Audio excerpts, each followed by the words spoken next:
Hello, I am Poet. Who are you? David Vianich. And this is the show where you leave your comments below, and some of them are some of them are And there's an epic moment in this show, and it only goes. Comment of the week. I didn't even sing it. I didn't want to. Today we speak about the FA Cup. We speak about Messi. We talk about how good are Bayern Munich, and we also have a giveaway. But let's kick it off straight away with Creature Hoppen, who has said this. FA Cup, another win for us Bantams. Banter. Against another Premier League team, I'm amazed at our performances. So am I, mate. Bradford beat Sunderland 2-0. Jonathan Stead getting the second, and the first, Mr. John O'Shea, the United legend himself, scoring an OG. Gus Poyet then decided to have this massive attack on the media. He basically said that the media are returning the fans against him. Okay. So the reason why the fans have a problem with Gus Poyet is because of the media. Maybe the fans are against you because you're awful. You were the first team in the Premier League to actually drop points to QPR at home. Everyone's battered them. And now you're losing to, a lower division side. It was a perfect opportunity to get into the quarterfinals of the FA Cup. Yeah. So maybe you just watch too many conspiracy videos on the internet. All right, that's enough about Sunderland. Let's talk about Bradford. I mean, Jonathan Stead, he has scored in every single round of the FA Cup. Let's not forget that they started in the first round. They are now in the quarter-finals. Their fans are amazing. Me and Vuj had the pleasure of meeting them before the Chelsea game on the train a couple of weeks ago, and they are a great bunch of fans. Absolutely. We are the Bradford boys, making all the noise everywhere we go. Everywhere we go. Everywhere we go. We're the Bradford boys, making all the noise everywhere we go. Well done to Bradford, and here's another B. Blackburn, they've done the same thing. They've knocked out Premier League opposition, this time in Stoke. 4-1. 4-1. Battered them as a hat-trick by Josh King. I'll tell you what, Kingy looked good. In off the left-hand side, showing great bits of pace, inside the foot, curling it round the keeper. I'll tell you what, mate. I think they loved you on How far can they go, though, really? How far do you feel Bradford and Blackburn can go on? Bradford are going to surprise a lot of people. They're not strangers to this. They've knocked out Arsenal before a couple of years ago. They've knocked out Chelsea at Stamford Bridge. Yeah. Something that not many teams beat a Jose Mourinho team at Stamford Bridge. Elsewhere, West Brom smashed West Ham 4-0. Adrian, or what do you like to call him? Adrian! Tweeted this. After this shameful result in the FA Cup, just we can say sorry to all West Ham fans. Now we need to be united and fight in the Premier League. Come on, you Irons. Unlucky West Ham. Moving on to the carpet. Yes, Arsenal, my team. Routine win, 2-0. I'll tell you what, take a look at this graphic. And this will show you that every single player on the pitch for Arsenal touched the ball leading up to our first goal. Left-hand side, Kieran Gibbs knocking it across the face of goal. Who else there but the gorgeous man himself? Yes, the Premier League voted him the best looking player in the Premier League, and it was a wonderful goal as well. How about his second goal, though? The volley. That instinct of Giroud, though, is frightening sometimes. Talking about me being excited, I imagine you must have been excited on Saturday to see Liverpool beat Crystal Palace, Maradona's team, at Selhurst Park. Yes, you beat them 2-1 after going a goal down, and Balotelli had what to Instagram? Okay, let's try everything to get Steven Gerrard to Wembley step by step. Yes, guys! Yes, Liverpool! Supporters greet always, especially today's. I can smile. Can I just say one thing, though? I did notice this. 5 minutes into the second half, Sturridge gets a very important goal for Liverpool. Runs away, runs to the camera, celebrates. Moreno's the only person that comes. They do a bit of a dodgy dance. No one else comes. Lallana scores. All the players go over, and it's almost like a great team goal. What does that say about Sturridge? He likes dancing, mate. Here at Comments Below. It's called Comments Below. Yes. We encourage you to leave comments below. We do. But we think the Copper fam are not leaving enough comments. You're not leaving enough comments, mate. I don't know what's wrong with you. You can do better than this. You can do better because it is Comments Below, and we like to have the comments going up on a Tuesday. Leave more comments below, and guess what? Let's do a bit of a call to action, mate. Yeah, man. I want to know, is this the best FA Cup you lot have seen? And out of all the small sides in the FA Cup, which one do you see get into the final? If any of them. Maybe Arsenal. Bradford-Liverpool game, final, Stevie G. It's written, mate. All right, I'll tell you something else that was written. A text, a message sent to Mr. Paul Lambert. Yes, he is no longer gaffer at Aston Villa. There is a new manager. Michael Turnley says, Tim Sherwood to Aston Villa. Thoughts? I think it'd be a good acquisition. You do need these spike changes during the season if it is all going very, very wrong. Aston Villa, they're kind of one of those teams that have always been in the Premier League. I mean, since I was in this country. They've just done nothing. Yeah, they don't really do anything, but they stay mid-table. They produce some good players. They have a good stadium, you know, it's a good infrastructure there. They needed a change. Tim Sherwood apparently gave an extremely good half-time talk at the game against Leicester, and it inspired the players. The first half, mate, was Kieran Dyer. Second half, amazing. Bakuna comes out, an amazing goal, top bins. I mean, even Scott Sinclair scored. Scott Sinclair scored, yeah, and in the 89th minute.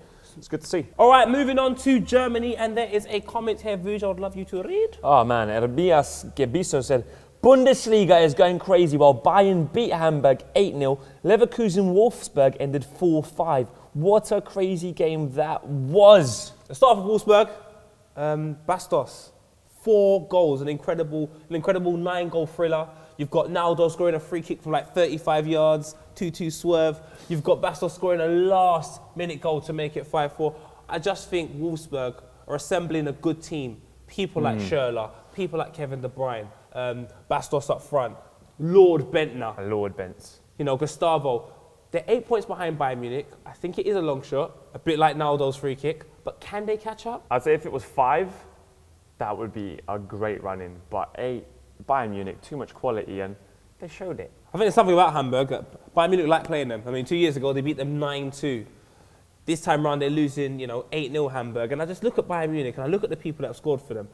Lewandowski, Mario Götze, Iron Robben, Muller, Ribery. These are world-class performers playing for the same team. There's consistency, and that's what I like as well. They've had the same team for, I feel, what, 3-4 years now? No one's really been leaving. Before Pep Guardiola came, I mean, they'd done the treble, and I thought to myself, well, mate, I mean, who's going to come in, step in, and do a better job? I feel this Bayern Munich team plays better football. They're a better team unit. I don't want to play them in Champions League. I genuinely don't want to play them in Champions League for the simple fact that I don't even know when you're going to get the ball back off Bayern Munich. Yeah. And then, because they've got so many people on the field that can score, it's like, well, you can't leave it with Muller, he might get a goal. But then Lewandowski's there. But then Mario Götze's there. Then there's Ribery that might come off the pitch. Then you've got Iron Robben. They've got too many clinical players. They're a super team. Super team. It's a super team, and they're up there with Barcelona and Real Madrid. All right, so we spoke about the Champions League. So did Dubstep Don. He said, Champions League predictions. Oh, I missed that theme tune so much. And a few predictions for you. You know, first game is PSG versus Chelsea. For me, I see that being a draw. I see that being a 2-2. I think Chelsea will withhold. I could see a few goals popping in, and then it will all be sorted out at Stamford Bridge. Next game is Shakhtar versus Bayern. Bayern Munich, far too strong for Shakhtar. They might pull a little surprise, maybe take the lead, but after that, Bayern Munich will punish them. So I see Bayern Munich winning comprehensively on the night. Yeah, what's the score? I'm going to go for a bit of a cheeky 3-1. Right, for 2-0. Next one is Basel versus Porto, sounding a bit more like a Europa League tie. I will say Basel win that 2-1. And then next game we've got is Schalke versus Real Madrid. Can't see too many surprises there. Again, Real Madrid, I mean, they absolutely battered Schalke last season in the Champions League, and I don't see it being any different this year. 3-1. Oh, yeah. I'm going to go for 3-0. All right, that's myself and Vuj's predictions. What are your predictions, Copper fam, for tonight and tomorrow night's Champions League games? Leave a comment below. Now, let's talk about other things that happen in Europe. Messi. He has been absolutely smashing it, and you know, you've got to celebrate him. He's reached 300 La Liga games. But let's just listen to some of these stats. It's just beautiful. 269 goals, a record. 107 assists, a record. 23 hat-tricks, a record. And in all competitions, 33 games, 37 goals, 18 assists. This season, he is actually beating Ronaldo, who's on 33 games, 36 goals and 14 assists. The final thing we're going to speak about is Mr. Ibrahimovic. Yes, he's in the press again, this time for tattoos. So here's a photo of Zlatan. He's got 50 names on him, and it's to highlight the plight of 805 million stone people that existing in the world right now. He got booked for taking off his shirt to reveal the temporary tats. They were temporary tats. He said, the tats will be gone in the morning, but these people will still be here. And he's just basically saying, despite the fact his temporary tats will be gone in the morning, there will still be people starving within this world. And I don't think enough footballers do address serious issues like that. So it's nice to see Zlatan Ibrahimovic doing all the right things again. And we don't do the Wall of Fame anymore. You're on there, but I'll tell you what, Giz, if we were still doing the Wall of Fame, you'd be back on there for that, because that is a heroic movement. All right, at the top of the show, we did say we're doing a giveaway. Here it is. What are they, Vuj? Beats by Dre. Now, if you would like to win the Beats by Dre headphones, we want you to do something, Copper fam.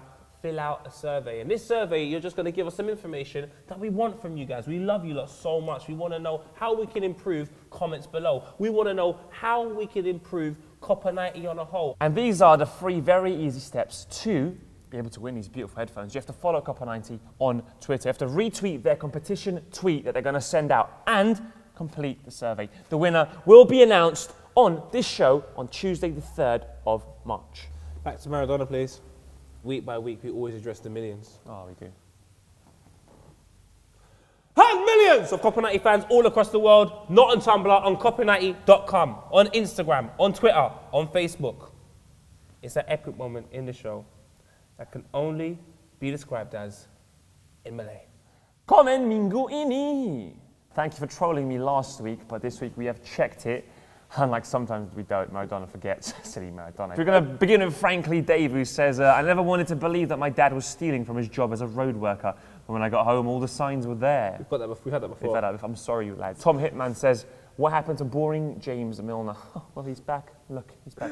He says, loving Phil Neville's commentary tonight. His anecdotes are fantastic. I could listen to him talk all day long. That is fascinating from him. There is another parody account that we are really, really enjoying at the moment. It is actually Galactic Keegan parodying Kevin Keegan himself. And he says this, I miss Match of the Day too. At City, I often close my eyes during matches so I wouldn't know the score when watching the highlights later. And he says, I like that Spurs kid, Lloris. I almost signed him in 2008, but he became uncomfortable when I said he looked like the little boy from E.T. Lloris was just a bit humorless. He scowled all the way through mine and Terry Mack's attempt to say red Lloris, yellow Lloris 100 times.